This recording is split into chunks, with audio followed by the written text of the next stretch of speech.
श्रीनगर में शदीद आग की वजह से 8 मकान जलकर खाक हो गए। ऑफिशियल जराये के मुताबिक आग श्रीनगर के तिब्बती कॉलोनी में लगी। जब तक आग पर काबू करने के लिए फायर ब्रिगेड की टीम मौके पर पहुंची, आग आसपास के इलाकों में फैल चुकी थी। मुतासिर कई घरों में शादियां भी होनी थी, लेकिन आग की वजह से सारा सामान जलकर राख हो गया। पड़ोसियों ने आग से मुतासिर लोगों के लिए सरकार से मदद की मांग की है। पावर नहीं था रात को, पावर आने के बाद पावर फिर चला गया, फिर पावर आया वापस तो ये शॉर्ट हुआ ऊपर से, तो इनको आग लग गया। इनको कुछ बचा नहीं, जो भी सामान था इनका बेटी का था, शादी के लिए पैसा वैसे इन्होंने जमा रखा था, ऊपर जायदाद रखा था, वो सारा कुछ खत्म हुआ।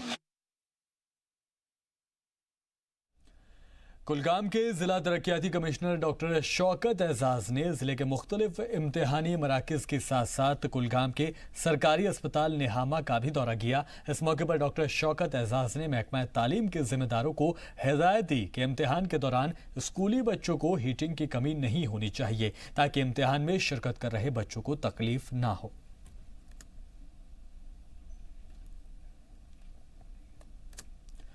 शोपिया के जिला तरक्याती कमिश्नर चौधरी मोहम्मद यासीन ने डिस्ट्रिक्ट टास्क फोर्स कमेटी के साथ एक मीटिंग रखी। इस दौरान बेटी बचाओ बेटी पढ़ाओ स्कीम के नफाज के बारे में तफसीली जायजा लिया गया और इसके आगे के मुअस्सिर अमल के लिए भी चर्चा की गई, ताकि स्कीम के टारगेट मकासद को पूरा किया जा सके। वहीं जिला तरक्याती कमिश्नर ने मुतालिका अफराद को हिदायत दी है कि वो बच्चियों की बका, तहफ़्फ़ुज़ और बाख्तियार बनाने के लिए मजबूत और मुतहर्रिक कदम उठाएं।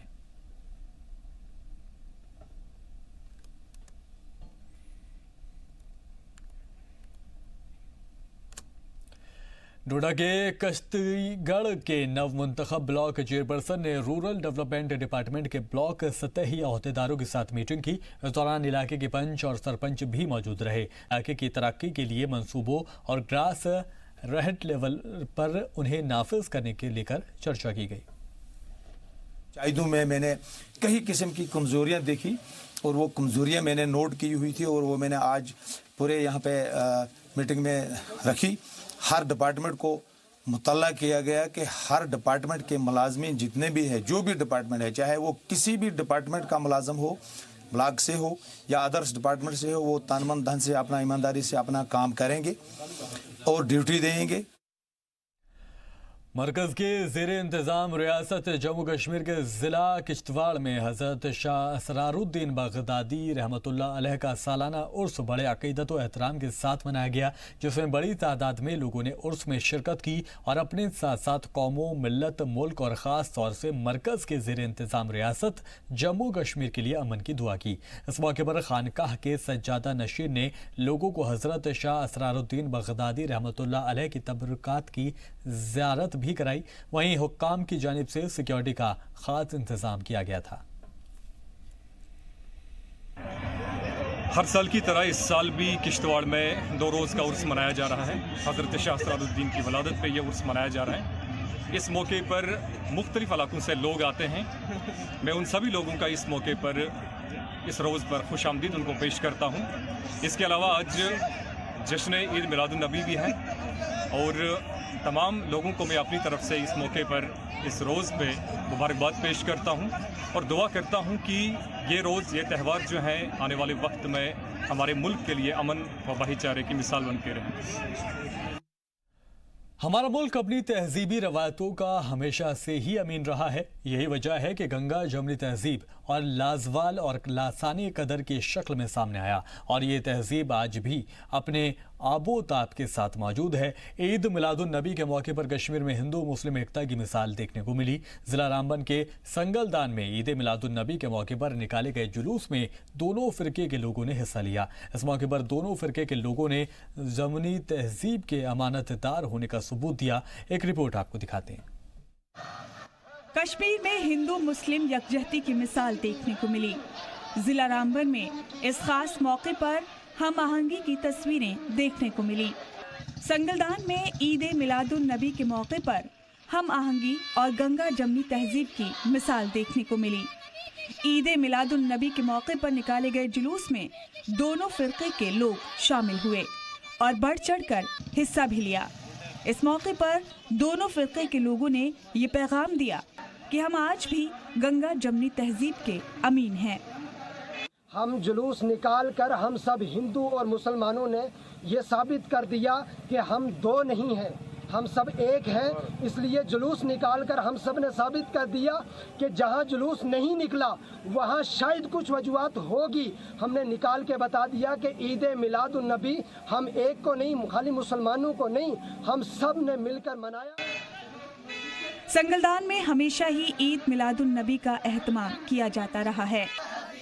इस बार भी इस शानदार तकरीब का एहतमाम किया गया और अपनी तमाम तहजीबी रवायत को आगे बढ़ाते हुए इस साल भी यहाँ की हिंदू बरादरी ने ईद मिलादुन नबी का एहतमाम किया और साथ ही पूरी दुनिया को यकजहती का पैगाम भी दिया। मेरा नाम प्रताप सिंह है, मैं राजपूत सभा का वाइस प्रेसिडेंट हूँ सब डिवीजन रूल का।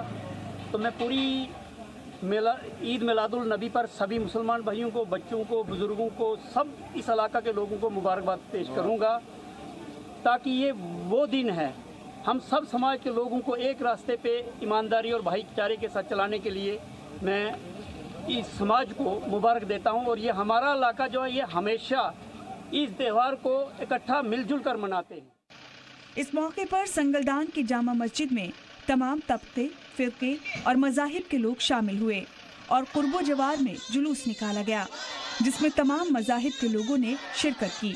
मोहम्मद ना होते तो कुछ भी ना होता। ये एक हमारा मजहबी त्यौहार है। हमारे जवानों, बुजुर्गों, बच्चों ने बड़े ही पुरअमन तरीके से सब्ज़ झंडा हवा में लहरा कर पुरअमन तरीके से संगलदान की मार्केट में जुलूस मोहम्मदी का एहतमाम हुआ। हमारा ठठार का बगन शेरीपुरा और ये अपना सुरुंडा, दाड़म और मवलकूट का जुलूस मौलाना अयूब रज़ा बरकाती साहब की क़यादत में वगैरह यहाँ सारे जमा हुए।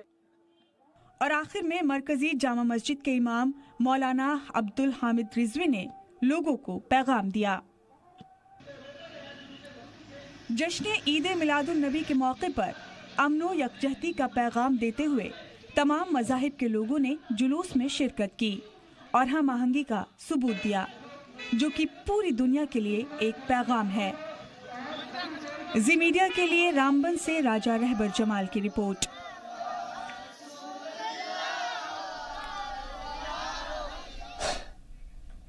और पुंछ में सिख तबके की जानिब से गुरु नानक देव जी के 550वें प्रकाशोत्सव के मौके पर कई तरह के प्रोग्राम का इनेकाद किया जा रहा है। वहीं प्रकाशोत्सव के मौके पर इन दिनों शहर में सिख तबके की जानिब से जिला गुरुद्वारा प्रबंधक कमेटी की देखरेख में सुबह प्रभात फेरी भी निकाली गई, जिसमें कसीर तादाद में सिख संगत, ख्वातीन, मर्द और बच्चों ने हिस्सा लिया।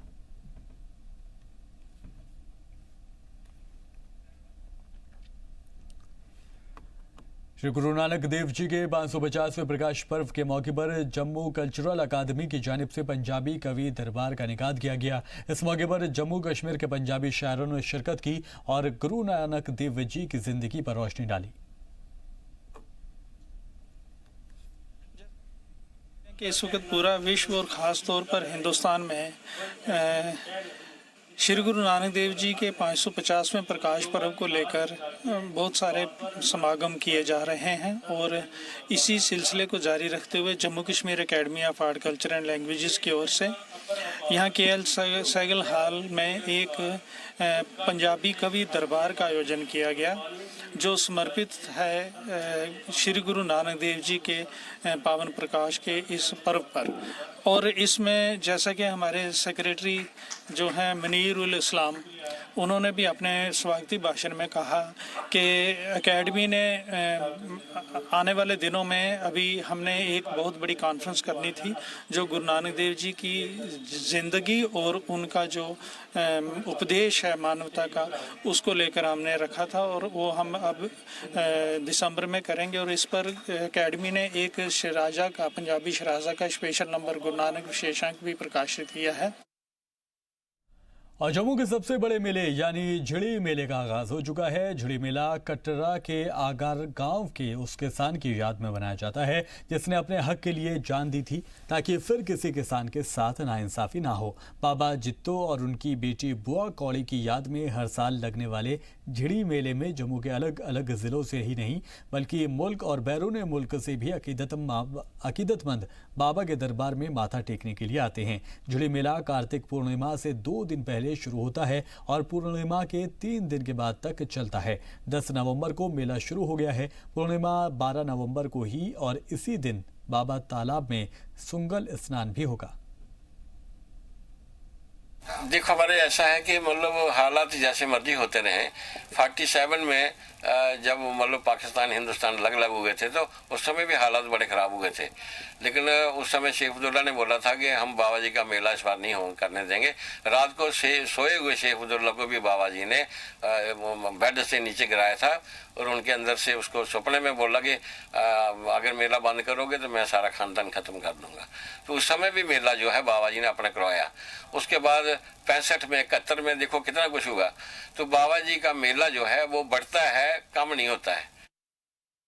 यहाँ पर पूरे इंतजाम है सारे, हमारे जैसे मेडिकल टीम भी यहाँ पर है, पुलिस है, सिक्योरिटी फोर्सेस के साथ सब कुछ है।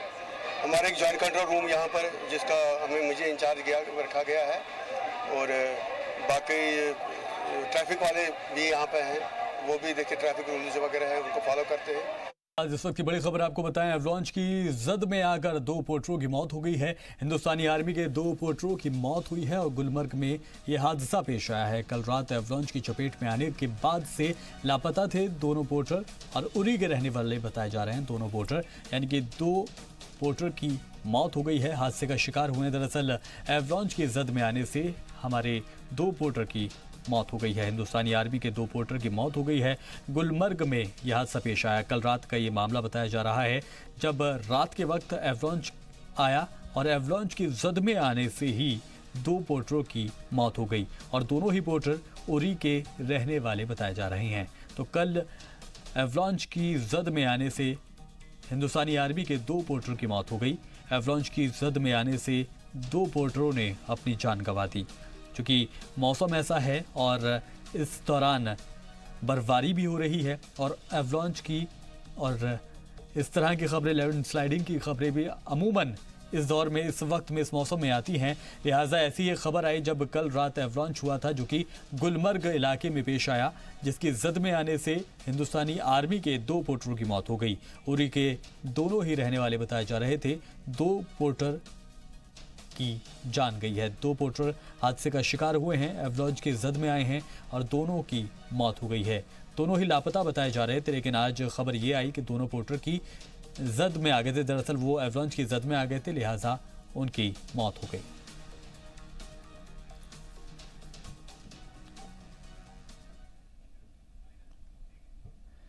तो अब वज़ीर-ए-आज़म नरेंद्र मोदी सरकार के बड़े फैसलों पर एक रिपोर्ट हम दिखाएंगे, क्योंकि कई फैसले जो हैं 2014 से लेके 2019 तक लिए गए हैं मोदी सरकार की जानिब से।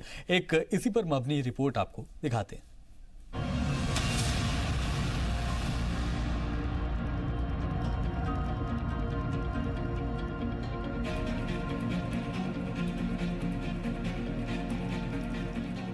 सौगंध मुझे इस मिट्टी की, मैं देश नहीं मिटने दूंगा, मैं देश नहीं रुकने दूंगा, मैं देश नहीं झुकने दूंगा। गेम चेंजर मोदी, कौमी एकता की मिसाल। फैसला आने के बाद जिस प्रकार हर वर्ग ने, हर समुदाय ने, हर पंथ के लोगों ने, पूरे देश ने खुले दिल से इसे स्वीकार किया है, वो भारत की पुरातन संस्कृति, परंपराओं और सद्भाव की भावना को प्रतिबिंबित करता है। भाइयों और बहनों, भारत जिसके लिए जाना जाता है और हम इस बात का गर्व से उल्लेख भी करते हैं, विविधता में एकता। गेम चेंजर मोदी, दहशतगर्दी को मुंहतोड़ जवाब। मानवता की खातिर आतंक के खिलाफ पूरे विश्व का एकमत होना, एकजुट होना, मैं अनिवार्य समझता हूं। नया हिंदुस्तान है। अब देश को जहां से भी खतरा होगा वहां पर घुस करके मारेंगे, और अगर वो गोली मारेंगे तो हम गोला मारेंगे।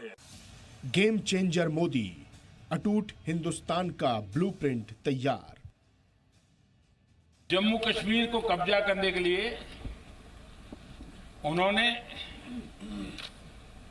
षड्यंत्र किए, भारत की पीठ में खंजर गाड़ने की कोशिश की, कुछ हिस्सा उनके हाथ चला गया, गैर कानूनी तरीके से कब्जा करके रखा हुआ, और वो कसक कभी भी हमारे दिलों में है। गेम चेंजर मोदी, नए हिंदुस्तान में नया सवेरा। नारी का सम्मान और उसके जीवन भर ट्रिपल तलाक की तलवार लटकती रहे, हमने इसे खत्म कर दिया दोस्तों। ऐसा अन्याय नया हिंदुस्तान कैसे स्वीकार कर सकता है?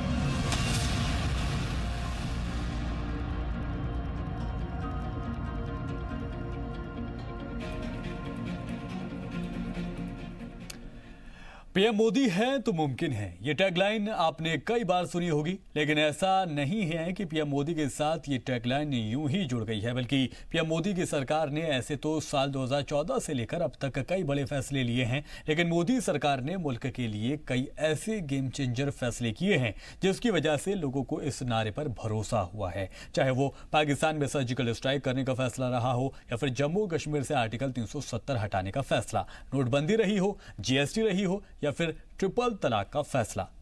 तो आइए एक और रिपोर्ट आपको दिखाते हैं।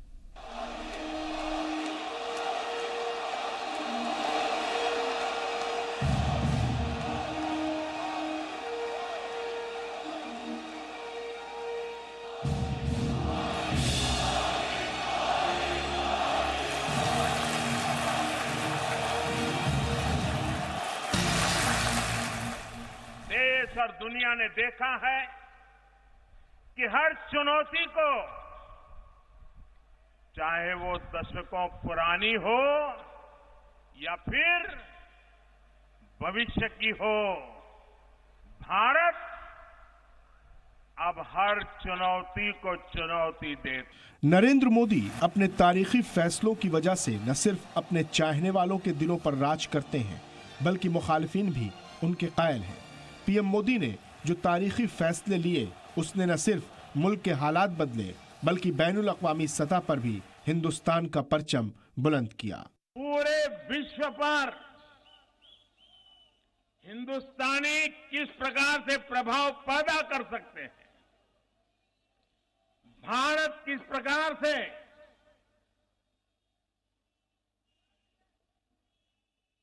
दुनिया के दिल को जीत सकता है, ये मैंने अपनी आंखों से देखा है, अपने आप अनुभव किया। साल 2014 के बाद से ही एक के बाद एक बड़े फैसले लेने वाले मोदी सरकार ने मुल्क के उन बड़े मुद्दों पर चोट की जिन पर दहाइयों से सियासत होती थी, और सियासतदान मामलों को सुलझाने के बदले उन्हें लटकाए रखते थे, ताकि लंबे वक्त तक वो इन मामलों पर सियासत करके अपने हाथ सेकते रहे। उनमें से सबसे बड़ा मसला था अयोध्या में राम मंदिर का फैसला। राम मंदिर और बाबरी मस्जिद मामला मुल्क के सियासतदानों के लिए सबसे पसंदीदा टॉपिक रहा। बड़ा होने के साथ साथ मसला अकीदत से जुड़ा हुआ था। यही वजह रही कि मुल्क भर में दंगे हुए, इसमें कई जानें भी गईं, लेकिन मोदी सरकार की दूसरे मुद्दते कार में इस मसले का हल हो गया। सुप्रीम कोर्ट ने 9 नवंबर को अयोध्या मामले पर फैसला करके इस मसले को हमेशा के लिए खत्म कर दिया। फैसला आने से पहले मुल्क के लोग हालात को लेकर थोड़े फिक्रमंद थे, लेकिन ये पीएम मोदी की लीडरशिप ही थी जो कि फैसले के बाद मुल्क ने कौमी एकता की ऐसी मिसाल पेश की जिसके बारे में किसी ने सोचा भी नहीं था। फैसला आने के बाद जिस प्रकार हर वर्ग ने, हर समुदाय ने, हर पंथ के लोगों ने, पूरे देश ने खुले दिल से इसे स्वीकार किया है। वो भारत की पुरातन संस्कृति, परंपराओं और सद्भाव की भावना को प्रतिबिंबित करता है। भाइयों और बहनों, भारत जिसके लिए जाना जाता है, और हम इस बात का गर्व से उल्लेख भी करते हैं, विविधता में एकता। विविधता में एकता, आज यह मंत्र अपनी पूर्णता के साथ खिला हुआ नजर आता है। गर्व होता है, हजारों साल बाद भी किसी को विविधता में एकता, भारत के इस प्राण तत्व को समझना होगा, तो वो आज के ऐतिहासिक दिन का, आज की घटना का जरूर उल्लेख करेगा। पीएम मोदी हर तबके और हर फिरके की मजहबी जज्बात का ख्याल रखते हैं। लाखों सिख बरसों से पाकिस्तान के करतारपुर साहिब गुरुद्वारा जाने की तमन्ना दिल में लिए हुए थे, लेकिन मुश्किलें इतनी थी कि उनकी हसरत पूरी नहीं हो पा रही थी। पीएम मोदी की पहल से हिंदुस्तान का सिख तबका अब आसानी से करतारपुर साहिब में मत्था टेक सकता है। पीएम का साफ पैगाम है, नफरत को मिटाना है, मिलकर आगे बढ़ना है। 9 नवंबर ही वो तारीख थी जब बर्लिन की दीवार गिरी थी। 2 विपरीत धाराओं ने एकजुट होकर नया संकल्प लिया था। आज 9 नवंबर को करतारपुर साहिब कॉरिडोर की शुरुआत हुई है। इसमें भारत का भी सहयोग रहा है, पाकिस्तान का भी। आज अयोध्या पर फैसले के साथ ही 9 नवंबर की ये तारीख हमें साथ रहकर आगे बढ़ने की सीख भी दे रही है। आज के दिन का संदेश जोड़ने का है, जुड़ने का है और मिलकर जीने का है। कश्मीर को वजीर आजम मोदी की सरकार ने बड़ी संजीदगी से लिया। अलहदगी पसंदों और दहशतगर्दों के इशारे पर चलने वाले कश्मीर से आर्टिकल 370 खत्म करने का फैसला करके पीएम ने कश्मीरियत को नई पहचान दिलाने की कोशिश की। मोदी के मिशन से एक बार फिर कश्मीर जन्नत बन रहा है। यूनियन टेरिटरी जम्मू कश्मीर और यूनियन टेरिटरी लद्दाख अब तरक्की की नई इबारत लिखने को बेकरार है। कल तक कहते थे कश्मीर हमारा है, अब हिंदुस्तानी कहेगा हमें नया कश्मीर बनाना है, वहां फिर से एक बार स्वर्ग बनाना है, हर कश्मीरी को गले लगाना है। धरती की जन्नत की ये तस्वीर देखने के लिए मुल्क के लोग बरसों से इंतजार कर रहे थे, लेकिन कश्मीर में दहशतगर्दी का खात्मा करने और अमन बहाली अगर मुमकिन हो पाई तो सिर्फ और सिर्फ पीएम मोदी की दिलेरी वाले फैसले से। एक रियासत, 2 परचम और 2 आईन अब बीती बात हो गई है। पीएम मोदी ने अपने दूसरी मुद्दत-ए-कार में सबसे तारीखी फैसला आर्टिकल 370 को लेकर किया, जनसंघ के जमाने से जिस पर उनकी नजर थी। हमारे लिए तो 5 अगस्त का निर्णय अटल है और जम्मू कश्मीर और लद्दाख को नए रास्ते पर लाने का निश्चय भी अटल है। भाइयों और बहनों, जम्मू कश्मीर और लद्दाख को लेकर लिया गया फैसला भाजपा के उन संस्कारों का भी आईना है। हमारे वादों और इरादों में एक स्पष्टता भी है और वादों को पूरा करने का साहस। आर्टिकल 370 खत्म होते ही पाकिस्तान बौखला गया। उसने दुनिया भर में हिंदुस्तान की तस्वीर खराब करने की कोशिश की। इमरान खान ने जंग तक की धमकी दे डाली। जिस तरह मुझे अज़ाइम नजर आ रहे हैं, ये जो नरेंद्र मोदी की हुकूमत है, जो ये नजरिए के ऊपर जा रहे हैं, ये अगर मसला जंग की तरफ चला गया तो याद रखें कि न्यूक्लियर हथियार हैं दोनों मुल्कों के पास, और जो न्यूक्लियर जंग है वो कोई भी नहीं जीतेगा। लेकिन ये नहीं कि यहाँ भी तबाही मचेगी, ये दुनिया के ऊपर इसके असर जाएंगे। पीएम मोदी ने बार बार पाकिस्तान को दहशत न फैलाने की अपील की। हिंदुस्तान ने जम्मू कश्मीर को अंदरूनी मामला करार दिया। अपने यहाँ जो कर रहा है उससे कुछ ऐसे लोगों को भी दिक्कत हो रही है जिनसे खुद अपना देश संभल नहीं रहा है। हिंदुस्तान के तमाम वार्निंग के बावजूद इमरान और बाजवा की जोड़ी नापाक हरकत से बाज नहीं आई। लिहाजा मोदी की लीडरशिप में हमारी फौज ने बहादुरी दिखाई। पीओके में सर्जिकल स्ट्राइक, बालाकोट में एयर स्ट्राइक के बाद एक बार फिर फौज ने पीओके की नीलम घाटी में दहशतगर्दी पर जोरदार हमला किया। आतंकवादी आए, मारते चले जाए और हम इंतजार करते बैठे रहे। अब देश बदल चुका है, इंतजार नहीं, आने वालों का इंतजाम करके रहता है। इसके साथ ही हिंदुस्तान ने जम्मू कश्मीर और लद्दाख का नया नक्शा जारी कर पाकिस्तान और चीन को सख्त पैगाम दिया। नए नक्शे में पाकिस्तान के कब्जे वाले कश्मीर के मीरपुर और मुजफ्फराबाद जिले को जम्मू कश्मीर का हिस्सा बताया गया। जम्मू कश्मीर को कब्जा करने के लिए उन्होंने षड्यंत्र किए, भारत की पीठ में खंजर गाड़ने की कोशिश की, कुछ हिस्सा उनके हाथ चला गया। गैर कानूनी तरीके से कब्जा करके रखा हुआ और वो कसा कभी भी हमारे दिलों में है।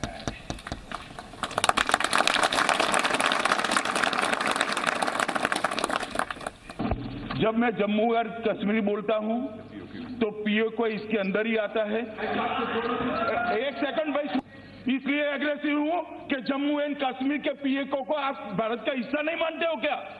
एग्रेसिव ना हो, जान दे देंगे इसके लिए। क्या बात कर रहे हो आप? एग्रेसिव होने की क्या बात कर रहे हो?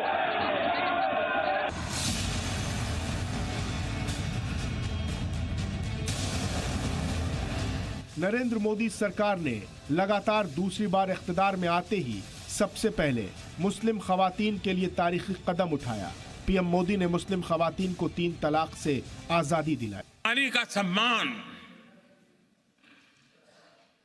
और उसके जीवन भर ट्रिपल तलाक की तलवार लटकती रहे, हमने इसे खत्म कर दिया दोस्तों।